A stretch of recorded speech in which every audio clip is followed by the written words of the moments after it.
안녕하세요 여러분, 치과의사 케이스입니다. 제가 자주 언급했었던 이 치과와 이비인후과에 관련된 분야를 잘 아는 이비인후과 의사, 이 분을 만나야 된다고 자주 언급했었는데요.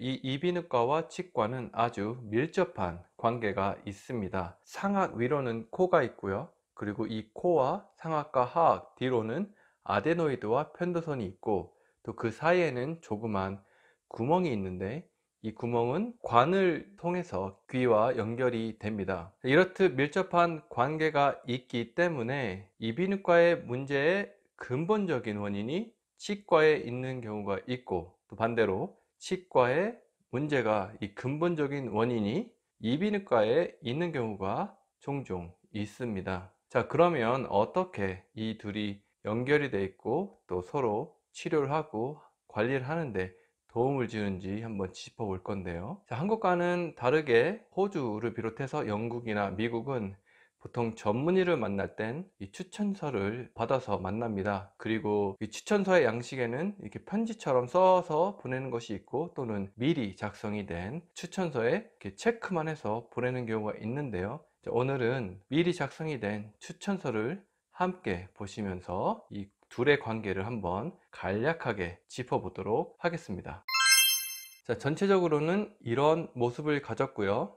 좀 더 자세하게 보면, 먼저 귀를 한번 보겠습니다.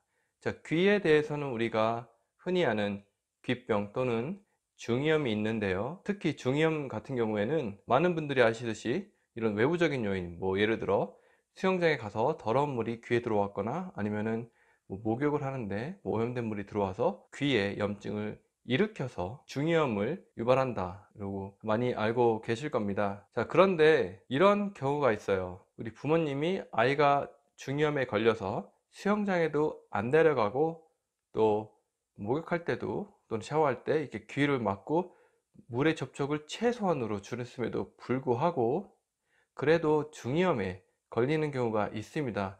이럴 때에는 이런 외부적인 원인보다는 내부적인 원인에 의해서 중이염이 생기는 경우가 대부분이고요. 그리고 이 내부적인 원인이 치과와 관련이 된 경우가 아주 많습니다. 즉, 치과 의사가 개입을 해서 결국에는 중이염을 예방하는 데 도움을 주게 되는 것이죠.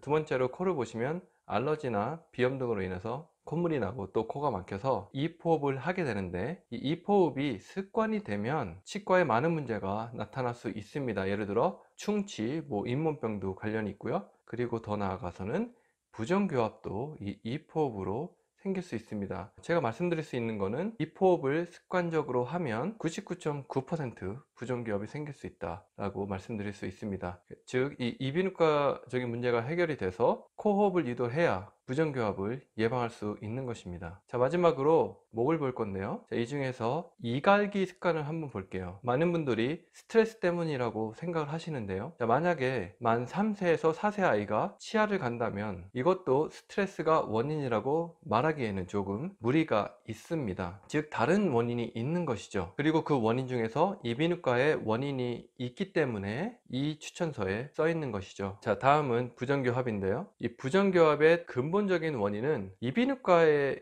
있는 경우가 꽤 있습니다. 즉, 이 이비인후과의 문제를 해결함으로써 부정교합의 문제도 같이 해결할 수 있는 경우가 있게 되는 것이죠. 자, 만약에 교정을 하는 중이라면, 이미 교정이 끝나서 가지런한 치아를 갖고 있는 경우라 할지라도 부정교합의 근본적인 원인인 이 이비인후과가 치료 및 관리가 되어야만 더 나은 결과를 우리가 기대할 수 있고요. 교정이 끝나서 가지런한 치아를 좀 더 오래 유지할 수 있도록 도와주게 되는 것입니다. 물론 교정이 끝나면 유지장치를 끼곤 하는데요. 그 유지장치로 우리의 그 가지런한 치아를 유지할 만큼 우리의 몸이, 또 우리의 치아가, 우리의 구강 구조가 그렇게 약하지 않습니다.